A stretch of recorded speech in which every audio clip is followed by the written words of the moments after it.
अस्सलामुअलैकुम वरहमतुल्लाहि वबरकातुहू। मैं मोहम्मद मोहसिन और आप देख रहे हैं पैगाम हक़ मीडिया। आप वाकिफ़ है कि गुज़िश्ता जो यूपी के अंदर कांड हुआ और इस तरीके का कांड, इस तरीके का हादसा यूपी के अंदर लगातार होते आ रहे हैं। आखिरकार यूपी की सरकार की पेशानी पर कोई शिकन तक नज़र नहीं आ रहा। आखिरकार ये कब तक होता रहेगा और ऐसा क्यों हो रहा है? आखिर इस पीछे का राज क्या है? तो आइए आज का चर्चा हम इसी मौजू और इसी टॉपिक पे करने वाले हैं। अगर आप हमारे इस वीडियो को पहली बार देख रहे हैं हमारे चैनल पे, तो हमारे चैनल को सब्सक्राइब करें और बेल आइकन पर क्लिक करके ऑल पर जाकर सेलेक्ट करें। दोस्तों, गुज़िश्ता दिन काशगंज के अंदर जो अल्ताफ़ नामी युवक 21 वर्ष का, उसके घर पुलिस उस वक्त आती है जबकि वो लड़का 21 वर्ष का अल्ताफ़ खाना खा रहा था और उसके घर वाले वहाँ पर मौजूद थे। पुलिस वाले उनके यहाँ पहुँचे और उनके वालिदैन से और उनके वालिद साहब से बातचीत की और बताया कि लड़की को भगाने के छेड़छाड़ के चक्कर में उसे पुलिस अरेस्ट कर रही है। ये सुनते ही उसके पिताजी उनको पुलिस के साथ रवाना कर देते हैं ताकि पुलिस थाने चला जाए और जो भी तहकीक हो और तहकीक के अनुसार जो भी होगा वो चीज़ हो जाएगी। उनके बाद कुछ देर के बाद जब वहाँ से उनके पिताजी पुलिस कस्टडी जाते हैं यानी थाने पर जाते हैं, तो उनको वहाँ से डांट कर फटकार कर भगा दिया जाता है। उनके बाद फिर वहाँ से उनकी 24 घंटे के बाद लाश उनके घर पर लाकर पुलिस वाले उनके हवाले करते हैं। तो ऐसा क्यों? जब उनके पिता कहते हैं कि जब मैंने अपने लड़का को खाना खाने के वक्त उनके पास रवाना किया था तो मेरा बेटा जीवित था और पुलिस वाला वहाँ से हमको मृत्यु यानी कि उनका हादसा होने के बाद हमारे दरबार हमारे घर लाकर पहुँचाया है। इनके बीच में जब उनके पास पहुँचे हैं तो उन्होंने फटकार लगा दिया, मुझे वहाँ मेरी बातों को अनसुनी कर दी, मुझ पर ध्यान नहीं दिया और मेरी बातों को गौर नहीं किया और मुझे वहाँ से ऐसे समझे कि धक्के मारकर भगा दिया है। लेकिन आखिर जब ये पुलिस वाले से बातचीत हुई और पुलिस वाले से सवाल किया कि ऐसा कैसे हुआ, तो वहाँ के पुलिस एसपी जो उनको जवाब देते हैं कि ये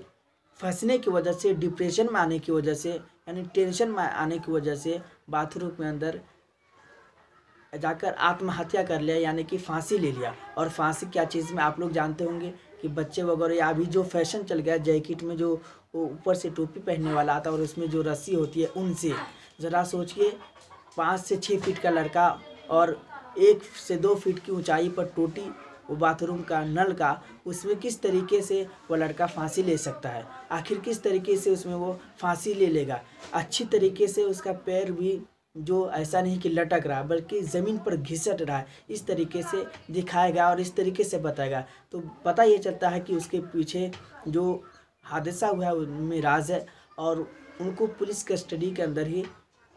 मारा गया। उसकी माँ ये बताती है कि जब मैंने अपने लड़का को देखा और उनसे मिली, जब उनके शरीर और उनके बॉडी को देखा तो मुझे सर पर उनके गड्ढा सा नज़र आया और बहुत ज़्यादा चोट नज़र आया। ज़रा सोचिए उस माँ के दिल पे क्या गुजर रहा होगा। वो माँ जिससे बहुत ही तकलीफ़ बर्दाश्त करके उस बच्चे को वो पाला पोसा बड़ा किया और उनके बाद आज जवान जब वो लड़का कमा कर खिलाने के लायक हुआ तो उनका हादसा हो जाता है, उनकी जान गंवा दी जाती है, उनकी जान एक तरह से छीन ली जाती है और उस बुढ़ापे की उम्र में उस घर के सहारा जो उनका लड़का था उसको छीन लिया जाता है। उनके जो वहाँ पर पड़ोसन यानी कि उनकी फूफिया नानी कोई थी, वो बताते हैं कि उनके पैर में इतने ज़्यादा चोट थे कि उनका पैर सूज गया था और उसमें काले काले निशान थे। ज़रा सोचिए कि जिसके सर पे इस तरीके से वार किया गया हो, न जाने कैसी कैसी लाठी और कौन सा हथियार यूज़ किया गया हो, जिसके सर पिचक गए हो और उनके सर पे निशान हो और उनके पैर पे निशान हो। आखिर जब ये सारी अलामतें दिखाई जा रही है तो वो लड़का फांसी की कोई अलामत नहीं है, तो कैसे माना जाए कि उस लड़के की आत्महत्या हुई, यानी कि वो लड़का खुद को कशी किया है और खुद से अपनी जान गंवाई है। ये रिपोर्ट उनके अनुसार बताई जाती है। लेकिन यूपी के अंदर जितने सारे सेकुलर पार्टी अपने आप को कहते हैं और जो मुसलमानों की वोट को अपनी जागीर समझते हैं, जो मुसलमानों की वोट से हमेशा पद, ओहदा, कुर्सी, मनसब लेने की बातें करते हो और मुसलमानों का मसीहा, फर्जी मसीहा कहते हैं, वह सारे लोग आज उनके घर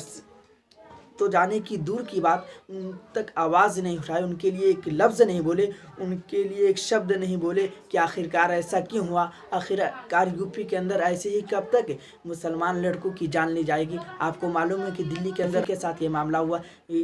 उसके बाद यूपी के अंदर 3 से 4 मामला तकरीबन ऐसा पेश आया और यह आज अल्ताफ़ का मामला भी पेश आया कि उनके साथ भी बदसलूकी की गई और ऐसा कई केस सामने आया कि पुलिस थाने के अंदर कस्टडी के अंदर लेने के बाद मुस्लिम जवान युवक की वहाँ से जो आती है बॉडी आती है वो मृत्यु के साथ आती है, यानी उनकी जान गंवा दी जाती है। ये अफसोस और ये जुर्म जो है सिर्फ यूपी पुलिस का नहीं, हम लोगों का और यूपी वालों को भी जुर्म है। क्यों? इस वजह से कि यूपी के लोगों ने अपना एक नेता, अपना लीडर आज तक मजबूत नहीं किया। ऐसे लोगों को अपना मसीहा बनाया, अपना कायद बनाया जो उसकी वोट को लेना तो जानते हैं, उनके वोट को यूज़ करना तो जानते हैं, अपने आप पर लेना, इस्तेमाल करना तो जानते हैं, लेकिन मुसलमानों के लिए एक शब्द इस्तेमाल नहीं करते, मुसलमानों के लिए कहीं भी खड़े नहीं होता और मुसलमानों पर जो जुल्म की जाती है, उनको जो सताया जाता है, उनको जो तंग किया जाता है, उनके लिए आवाज़ नहीं उठाती है। आपको मालूम उनके लिए बैरिस्टर असदुद्दीन ओवैसी साहब ने आवाज़ उठाई कि ये गलत है और नया है और इनके लिए सख्त से सख्त सज़ा की जांच होनी चाहिए और उनके बाद फिर उनकी जो भी चीज़ हो वह सारी चीज़ों को उनके घर वालों को न्याय मिलनी चाहिए। और शौकत अली के हुक्म से काशगंज के जो प्रभारी यूथ थे AIM के, वो उनकी परिजनों के घर जाते हैं, उनसे मुलाकात करते हैं, उनसे मिलते हैं और उनको न्याय दिलाने की बात करते हैं और कहते हैं कि हर कदम हर पल आपके साथ मजलिस कदम से कदम मिलाकर खड़ी है, जहाँ भी दिक्कतें परेशानी होगी आपका साथ दिया जाएगा और आपको किसी भी प्रकार की कोई तकलीफ़ या भी कोई भी आइंदा इस तरीके से नहीं किया जाएगा। मेरे दोस्तों, आप चाहते हैं कि अगर ये वीडियो ज़्यादा से ज़्यादा लोगों के पास जाए और अल्ताफ़ के घर वालों को न्याय मिले, इंसाफ मिले, तो यूट्यूब सेकुलरिज्म कहता है कि जिस वीडियो पर धड़ाधड़ लाइक, कमेंट और उनके बाद फिर शेयर होने लगता है तो वीडियो को यूट्यूब लाखों लोगों तक पहुंचा देता है। इसलिए मैं आपसे गुजारिश करता हूं कि धड़ाधड़ लाइक करें और उनके बाद कमेंट में अपनी राय रखें कि आने वाले 2022 विधानसभा में किस तरीके से वहां पर यूपी के लोगों को अपना मत देना चाहिए ताकि उनका एक कायद और उनका लीडर पैदा हो। और हमारे इस वीडियो को ज़्यादा से ज़्यादा फेसबुक, इंस्टाग्राम, व्हाट्सएप, ट्विटर पर शेयर करें और उनके बाद मुझे अपनी दुआ में याद रखें।